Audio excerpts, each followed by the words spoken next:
All right, so you've handed us quite the stack of resources today. Yeah. Textbook chapters, study guides, even some YouTube videos, Mm-hmm. all about Yeah. how Canada's federal government works. Okay. Seems like you really want to get into the nitty-gritty. Absolutely. So let's dive right in and unpack all this information about Canada's political system. Yeah, like you're building your own personal Parliament Hill right here. Yeah, And what's interesting is you're not just like skimming the surface. right. You really want to understand like how things really function, how laws get made, and Yeah. how you as a citizen can actually make a difference. Exactly. And speaking of making a difference, one thing that really struck me from all these materials is this whole voter turnout thing. Yeah. Did you know only about 60% of eligible Canadians actually vote? Really? Wow. It's even lower among young people. Oh, wow. Like, imagine a Canada where only half the population is deciding the future of things like healthcare, education, Yeah. and the environment. Like, that's the potential impact of low voter turnout, Yeah. which is why, understanding the system and how to participate is so important. It really highlights how crucial each individual vote is. Right. And it raises some important questions. Yeah. Like what leads to this level of disengagement? Yeah. And how can we inspire more Canadians to participate and make their voices heard? Yeah, we'll definitely dig into that later on. Okay. But first, Yeah. I think we should break down the basic structure of Canada's federal government. Okay. Our sources talk about something called the three branches of government. Right. It's all about balance. Okay. Imagine like a three-way tug of war with each branch pulling in a different direction to keep the government in check. I like that. So you've got the executive branch, Yeah. the legislative branch, and the judicial branch, Okay. each with its own distinct role. Okay, let's start with the executive branch. Okay. So that's where the prime minister and the cabinet hang out, They'll right? see it, That's like the yeah. command center. Exactly. The executive branch puts laws into action and handles the day-to-day running of the government. Okay. The prime minister, as the head honcho, chooses the cabinet members, who are like the ministers in charge of specific departments like health, finance, or the environment. Uh-huh. Think of it like a well-run company.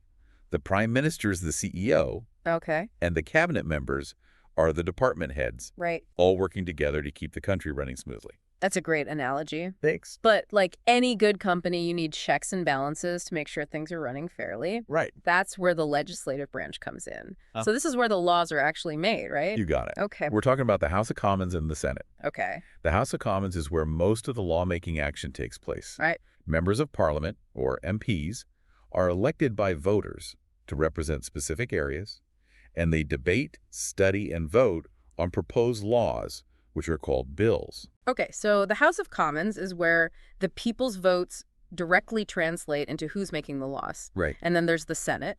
Mm-hmm. It's often called the House of Soap or Second Thought.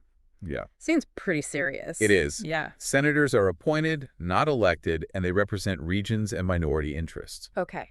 Their job is to review the bills that have been passed by the House of Commons, providing that all-important second check. Okay, so we've got these two groups, the elected House of Commons and the appointed Senate. Yeah. And both have to agree before something becomes a law. That's right. This whole checks and balances system is fascinating. Yeah. But hold on. If MPs are elected by the people, who appoints the senators? That's where things get a bit more complex. Okay. The prime minister appoints the senators, and they can hold that position until age 75. Wow. Some argue this process lacks democratic accountability Uh-huh. because it gives one person a lot of power, Right. and it's a recurring debate in Canadian politics. That's a good point. So you've got these two chambers with different structures and responsibilities Yeah. working together to shape the laws of the land. It's a delicate balance of power for Yeah, sure. it is. And it's designed to make sure different voices and perspectives are considered before a bill can become law.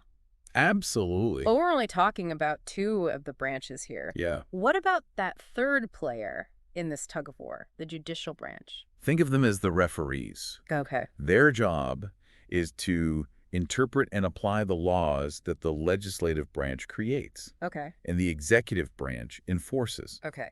The Supreme Court of Canada sits at the top, acting as the ultimate authority on legal matters. Right.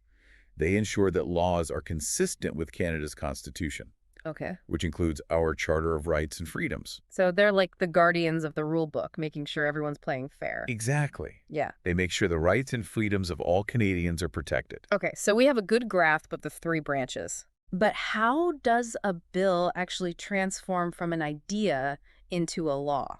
Hmm. Our textbook uses the Federal Accountability Act as a case study, Okay. a law that was passed in response to that scandal involving misused government funds. Ah, the sponsorship scandal. That Yeah. was a major turning point in Canadian politics. It Yeah. really shook people's trust in the government Right. and highlighted the need for greater transparency and accountability. Absolutely. But the process of creating the Federal Accountability Act wasn't exactly quick and easy, was it? Not at all. Yeah. In fact, the journey of a bill becoming law Huh. is a multi-step process, Okay. a bit like an obstacle course for legislation. Yeah. It has to go through a series of stages in both the House of Commons and the Senate, Yeah. which can sometimes take months or even years. So it's definitely not a case of the prime minister snapping their fingers and making it happen overnight. Right. There's a system in place. Our sources outline 5 key stages a bill goes through in the House of Commons. First reading, second reading, committee stage, report stage, and finally, third reading. 5 stages. Wow, that's a lot of hurdles to jump over. It is. What happens during the first reading? Well, Is that where the drama begins? not quite. Okay. The first reading is more like an introduction. Okay. The bill is presented to the House, Mm-hmm. Mm-hmm. printed and distributed to all the MPs. Right. There's no debate or voting at this stage. Okay. It's just about getting everyone familiar with the proposed law. So it's more like a sneak peek. Yeah. A chance for everyone to get acquainted with the idea before things get serious. Exactly. Okay, and then comes the second reading. Exactly. Okay. This is where things start to heat up. Right. During the second reading, the House debates the general principles of the bill. Okay. This is where MPs get their first real chance to voice their opinions, concerns, Mm-hmm. and they ultimately vote on whether the bill should even continue to the next stage. So it's a crucial decision point. Yeah. Is this idea worth pursuing, or does it get tossed out? If the bill doesn't pass this vote, the journey ends right there. Okay.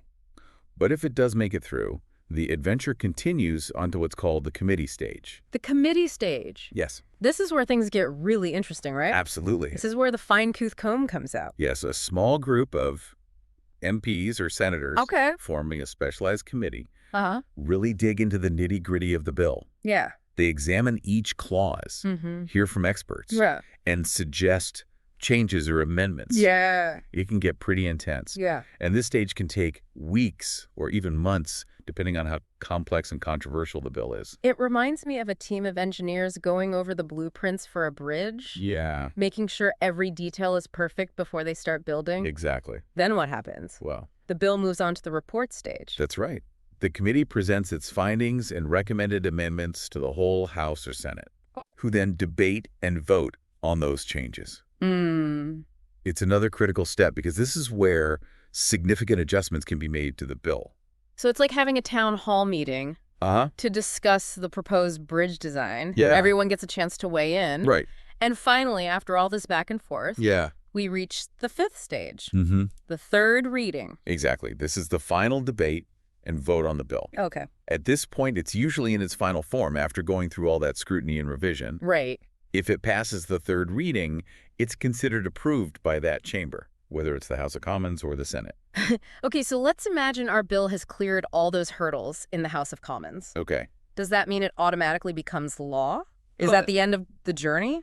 Not quite. Oh, okay. Remember, it still has to go through the same 5 stages in the Senate. Right. The Senate acts as the final check, Yeah.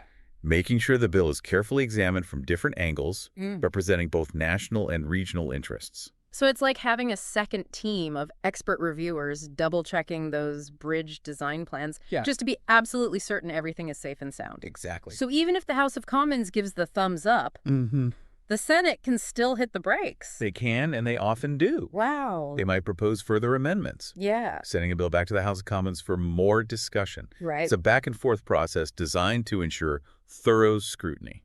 So it's a real test of endurance for any bill trying to become law. It is. But let's say our hypothetical bill has managed to survive both the House of Commons and the Senate. Okay. What happens next? The final, almost ceremonial step is royal assent. Ah, yes. The royal seal of approval. Mhm. That's where the Governor General comes in, right? Precisely. The Governor General, who represents the Queen in Canada, Right. gives that final stamp of approval, Mm-hmm. making the bill officially a law, Okay. an act of Parliament. Wow, what a journey. It is. It's incredible to see how much work, debate, and consideration goes into creating the laws that shape our country. It's a complex process, Yeah. but it's designed to ensure that the laws reflect the will of the people Uh-huh. and protect the interests of all Canadians. But the process doesn't just stop there, does it? Well, no. A law might be on the books. Yeah. But that doesn't mean it's automatically put into action. You're absolutely right. The government then decides how and when the new acts will be implemented, Right. which can sometimes lead to further debate and discussion. So even after a bill becomes an act, there's still potential for back and forth adjustments and fine-tuning. Exactly. And that's where the role of the media and citizen engagement becomes crucial. Speaking of the media, Yeah. that's actually the next topic our sources delve into. Okay. They highlight how the media connects Canadians to their government and shapes our understanding of what's happening in Ottawa. Right. The media plays a vital role in informing the public about political issues and government decisions, providing a platform for debate, Right. and holding those in power accountable. Right. Think about it.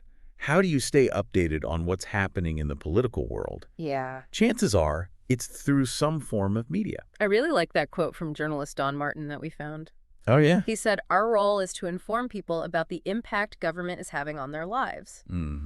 It really sums up the importance of journalism in a democracy. It does. We rely on journalists to investigate, Yeah. to cut through the spin, Right. and provide us with the facts so we can make informed decisions as citizens. Absolutely. And luckily, Canada has a diverse media landscape Yeah. with organizations representing a variety of communities, like the Aboriginal People's Television Network and Omni Television. This diversity is really important. Absolutely. Having different voices and perspectives represented is essential in a multicultural society like Canada. Yeah. It helps to ensure that information is accessible to everyone, regardless of language or background. But with so many sources of information out there, Oh, yeah? from traditional news to social media and blogs, it can be tough to know what to trust. It can. So how do we navigate this information overload? That's where critical thinking comes in. Okay. We need to be aware of potential biases. Consider the source of information. Right. And look at issues from multiple angles. Yeah. It's not about blindly accepting everything we read or hear, Right. but about engaging actively with the information and forming our own informed opinions. It's a good reminder to be discerning about how we consume information and to be aware of how our own biases might shape our views. Exactly, and that's particularly important when it comes to political issues, where decisions can have a real impact on our lives. So we've talked about the government and the media, Yeah. but what about the everyday Canadian? Yeah, How do we make our voices heard within this system? that's a fantastic question. Yeah. And it leads us to the crucial topic of citizen participation. Our sources highlight that it's not just about casting a ballot on Election Day. Right. There are many ways to engage and make your voice heard. We can contact our elected officials, join political parties, participate in online discussions, or even join lobby groups to advocate for specific causes. Exactly. It's about finding the approach that resonates with you Yeah. and fits your lifestyle. Exactly. And these various forms of participation are vital for a healthy democracy. Uh-huh. They allow citizens to express their concerns, influence government decisions, Yeah. and hold their representatives accountable. Right. It's about actively shaping the direction of our country. But as we mentioned earlier, voter turnout is a concern. Yes. With only about 60% of eligible Canadians voting, it's clear that many people feel disconnected from the political process. Yeah. So what can we do to change this and encourage more people to get involved? That's a question we'll explore further. Okay. But before we do, there's one more group we need to talk about. No. Lobbyists. They play a unique and often debated role in shaping Canadian politics. Lobbyists, yes, they're the folks working behind the scenes, Yeah. trying to influence government decisions on behalf of certain interests. It can seem a bit mysterious, this world of lobbying. It can. Yeah. But it's an important part of the political landscape. Okay. Lobbyists can represent a wide range of sectors, Uh-huh. from businesses to nonprofit organizations, Right. even entire industries. Yeah. Their goal is to persuade government officials to create policies that benefit their clients. So it's like having professional advocates working behind the scenes to push for specific agendas. Exactly. Okay. They provide information, research, and arguments to try and sway decision makers. Which can be a good thing if it brings important issues to light. Yeah. But it can also raise concerns about transparency and undue influence. Absolutely, and that's why we need to understand how lobbying works, how it's regulated, Right. and what safeguards are in place to ensure fairness and accountability. So there's a lot to unpack when it comes to lobbying. There is. But before we dive into that, Yeah. I think it's time to take a little break. Okay. Let all this information sink in. Sounds good. We've covered a lot of ground, but we're just getting started. Stay tuned. All right, we're back and ready to continue our deep dive into Canada's federal political system. Yeah. Before the break, we were talking about citizen participation and all the ways Canadians can engage with their government. Right. But I'm curious to hear about some real-life examples. Okay. Like, how does this engagement actually play out and influence decisions?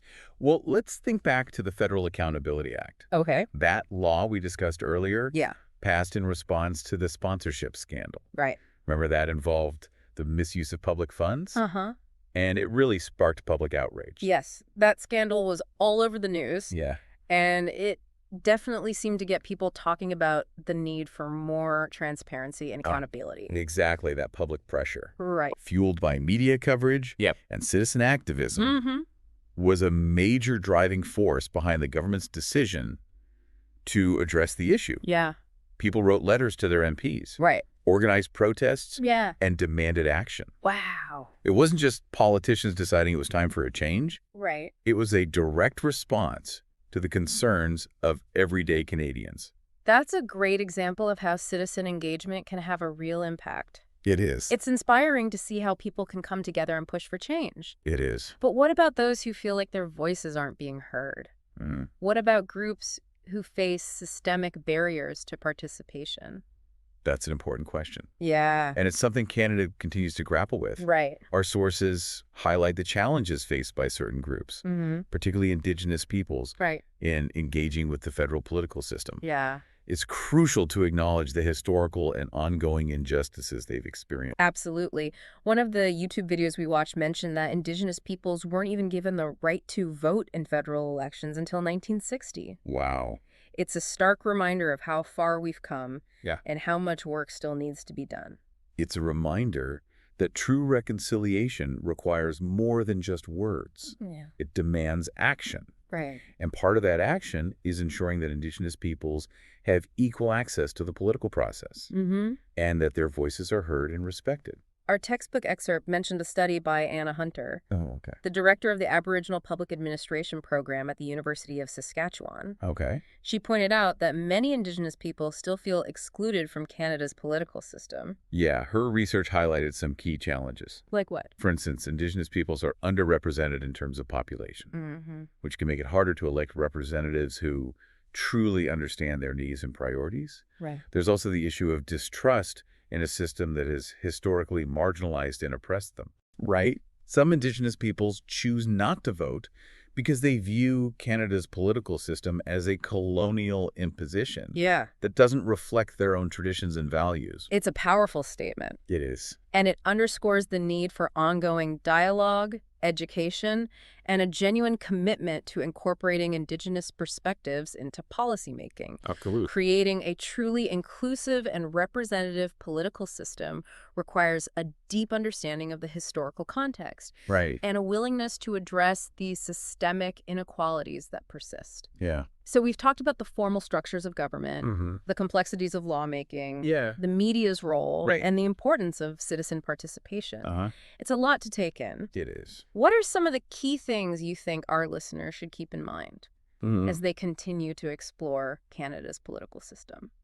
I think it's important to remember that Canada's system is constantly evolving. Right. It's designed to be responsive to the needs of the people. But there are always challenges and areas for improvement. Right. It's not a perfect system. No. But it's one that's constantly being shaped and reshaped through dialogue, debate, and of course, citizen engagement. Exactly. And that's where critical thinking comes in. Right. As we navigate this complex landscape, Yeah. it's essential to be aware of our own biases, to question the information we're presented with, and to seek out multiple perspectives. That's so true. It's easy to get caught up in the rhetoric. Yeah. Or to blindly accept what we see on social media. Right. Yeah. But to be informed citizens, We need to go deeper, to ask questions, and to think critically. Our sources actually provided some helpful tips for detecting bias. Oh, really?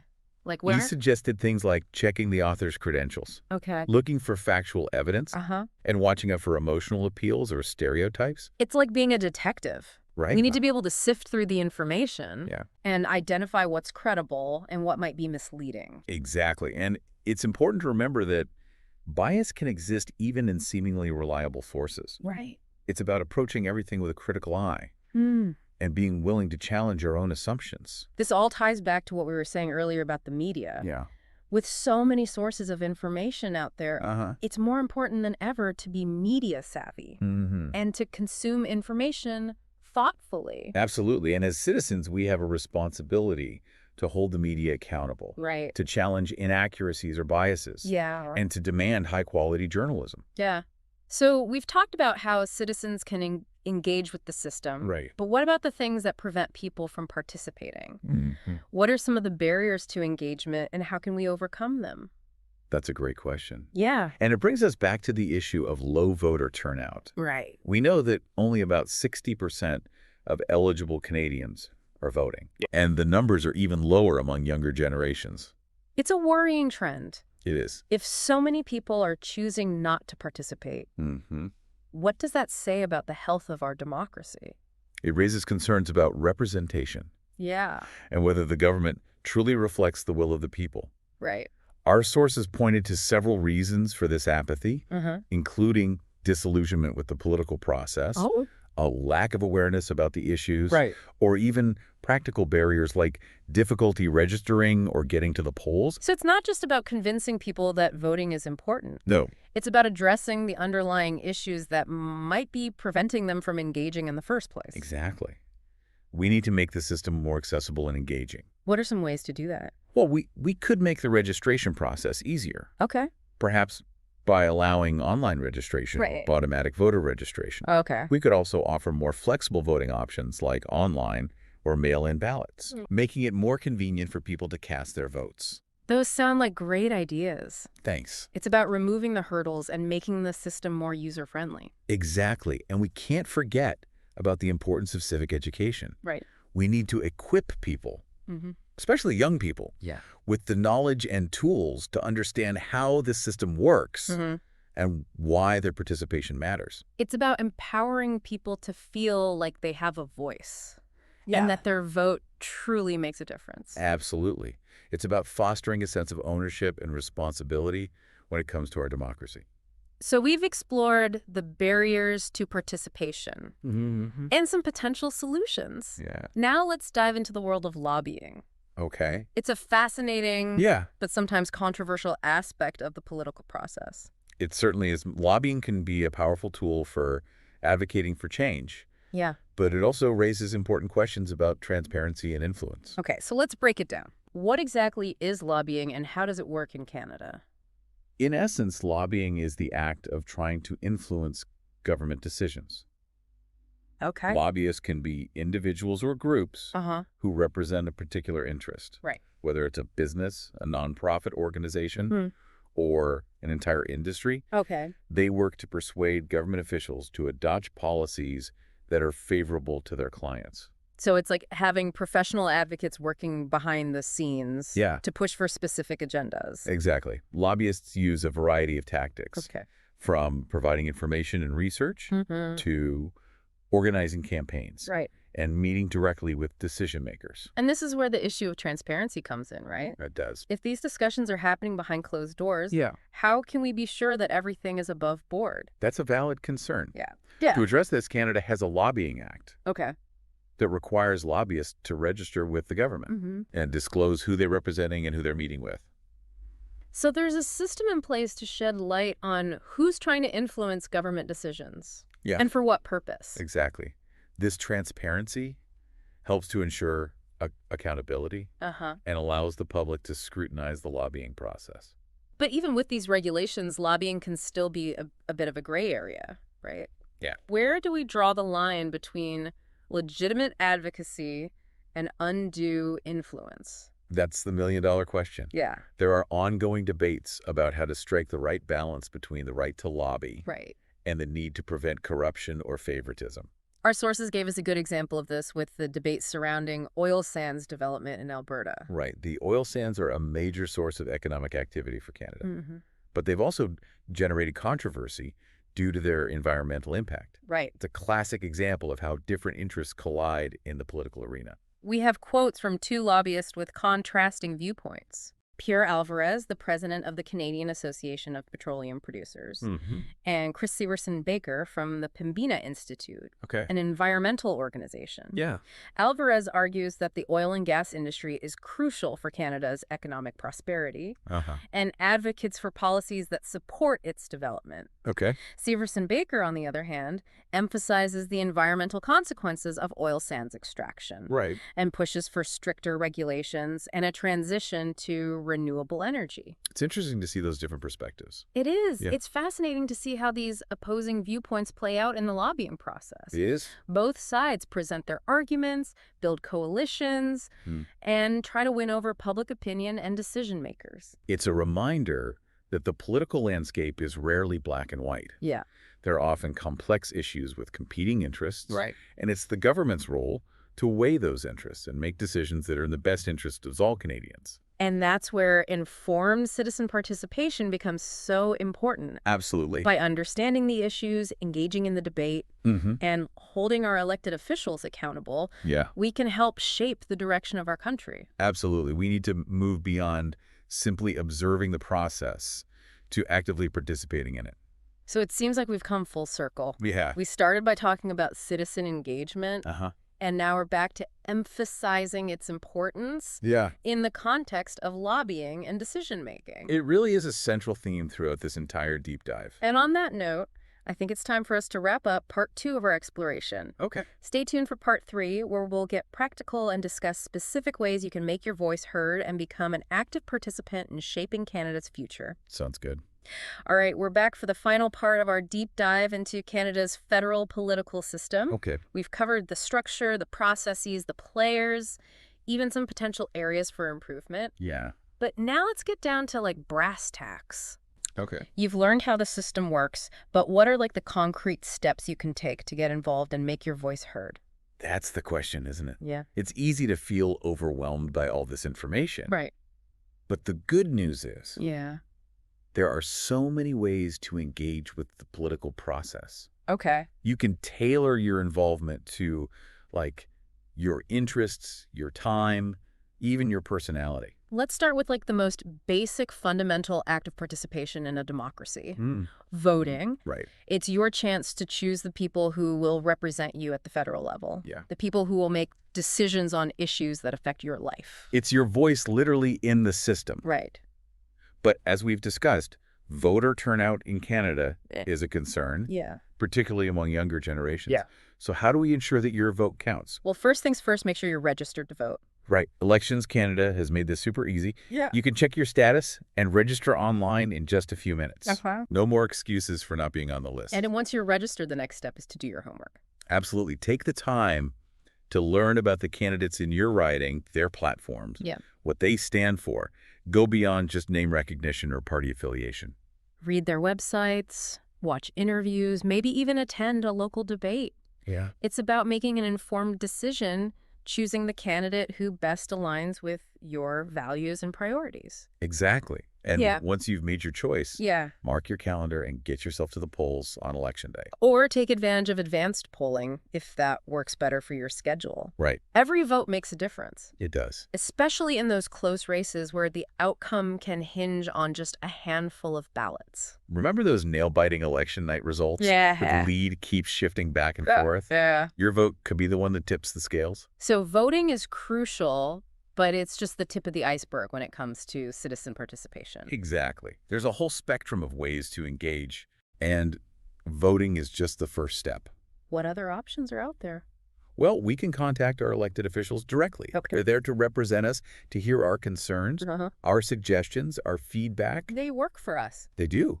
And you can find their contact information on the Parliament of Canada website. Reach out by email, phone, or even write them a good old-fashioned letter. Don't be shy about sharing your opinions, asking tough questions, or suggesting policy changes. Right. Remember that example of the Federal Accountability Act? Yeah. It was born out of public pressure and demands for greater transparency. Exactly. You have the right to make your voice heard, Right. to hold your representatives accountable, Mm-hmm. and to advocate for the issues you care about.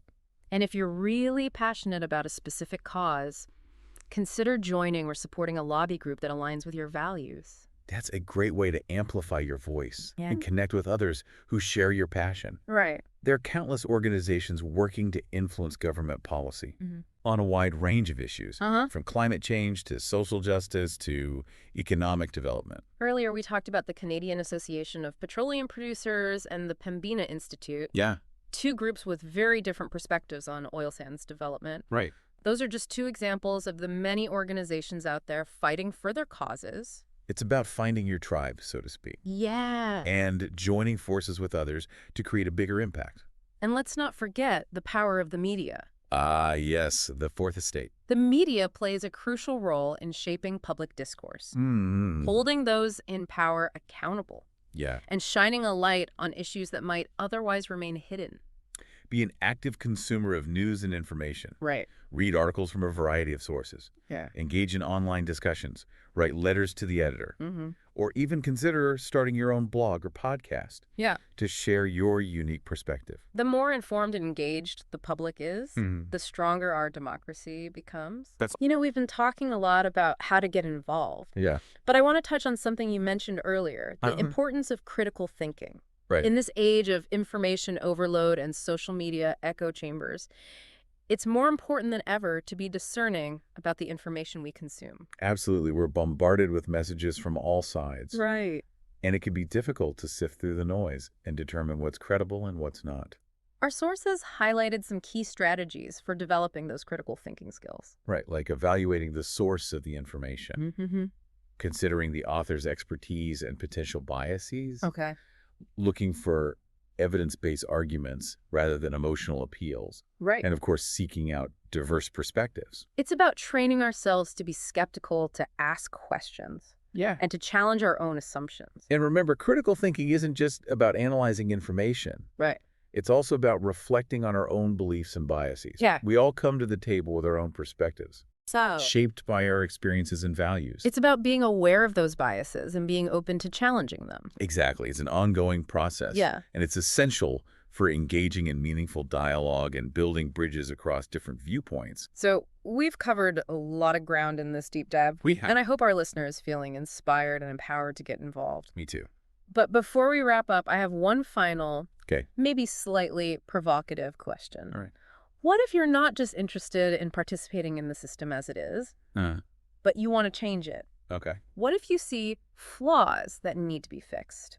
What then? That's where the spirit of reform and innovation comes in. Okay. Remember, Canada's political system isn't static. Right. It's constantly evolving. Yeah. And that evolution is driven by people who dare to imagine a better way. We touched on some potential areas for reform earlier, Yeah. like electoral reform and Senate reform. These are complex issues with no easy answers, but they're being debated and discussed, and that's a positive sign. It shows that Canadians are engaged and are thinking critically about how to improve the system. And if you're passionate about change, there are ways to channel that energy. Absolutely. Right? Get involved in organizations that are pushing for reform. Yeah. Contact your elected officials to share your views, or even consider running for office yourself. It's a big step. Yeah. But remember, every politician started somewhere. That's true. And if you believe in your vision for a better Canada, yeah, why not give it a shot? Well said. Thanks. So that brings our deep dive into Canada's federal political system to a close. Wow. We've explored the intricacies, the challenges, and the incredible potential of our democratic process. It's been quite a journey. It has, but ultimately it's up to each of us to decide how we want to engage and what kind of impact we want to make. Remember, knowledge is power, but action is where real change happens. So go out there, make your voice heard, and help shape the future of Canada. Couldn't said it better myself. Thanks for joining us on this journey. We hope you found it informative, inspiring, and maybe even a little bit empowering.